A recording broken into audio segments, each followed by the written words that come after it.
Bonjour tout le monde, alors dans cette vidéo je vais nettoyer ma terrasse en bois composite.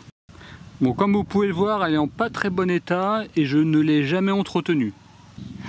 Donc là vous voyez la mousse qui est présente.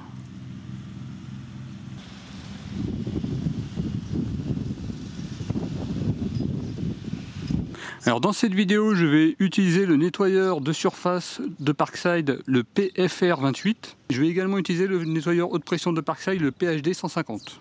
Et d'autres parties de ma terrasse seront faites avec le nettoyeur de surface de Karcher et également avec le PHD 110. Donc il y aura différents mixages et vous aurez tout sur la chaîne secondaire. Alors avant de commencer à nettoyer votre terrasse, il y a des règles importantes à respecter. Alors déjà vous devez respecter les règles d'entretien propres à votre terrasse. Il faudra déjà balayer la terrasse. On testera dans une petite zone non visible. Alors quand vous déplacez le nettoyeur de surface, vous devez avancer sans forcer. Vous ne devez pas rester immobile sur une même zone. Vous devez être toujours en mouvement. Le bois étant une surface sensible, on réglera son nettoyeur de surface à la pression minimum. On nettoiera les lames de terrasse dans le sens longitudinal. Enfin, je tiens à rappeler que ce type de nettoyeurs de surface ne sont pas appropriés pour frotter ou pour écurer. Voilà, donc la première chose que je vais faire, ça va être passer un petit coup de balai. Le nettoyeur, on le met à la puissance minimale.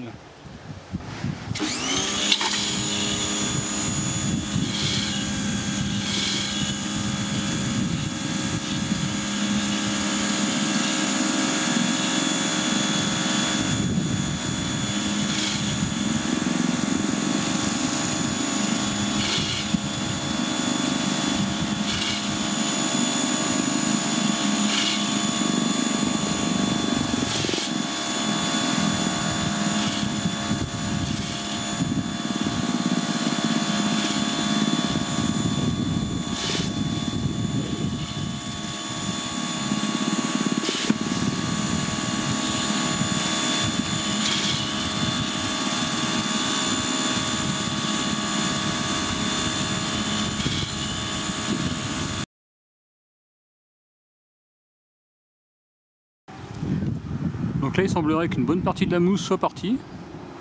Regardez là où j'ai pas encore vraiment passé, vous voyez, on voit qu'il reste de la mousse. Et là a priori c'est parti.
Voilà, donc là je vais attendre que ça sèche et pendant ce temps-là je vais continuer avec le PHD 110. Je rappelle que toutes les vidéos seront sur la chaîne secondaire. Vous avez normalement tous les liens à la fin ou en commentaire. Donc là c'est une lame que j'ai faite et là c'est une lame que je n'ai pas faite.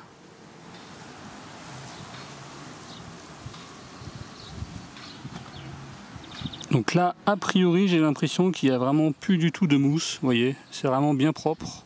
Donc voilà, donc en sachant que j'ai mis la puissance minimum, et bien entendu si vous mettez plus de puissance, vous allez pouvoir nettoyer plus rapidement. Mais bon, il est recommandé pour le bois de mettre à la puissance minimum. Voilà, j'ai terminé, j'ai fait avec les 2 nettoyeurs haute pression. Donc là vous voyez l'état à la fin.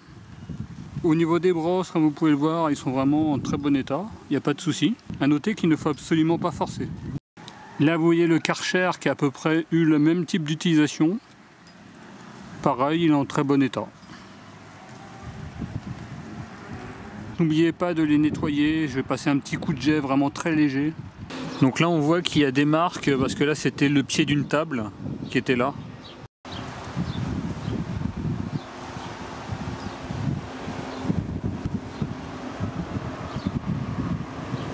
Donc là vous voyez, il n'y a vraiment plus du tout de mousse. Alors en conclusion de tous ces tests, que ce soit la brosse rotative de Karcher ou celle de Parkside, pour les deux on a un excellent résultat, j'ai pas vu de différence.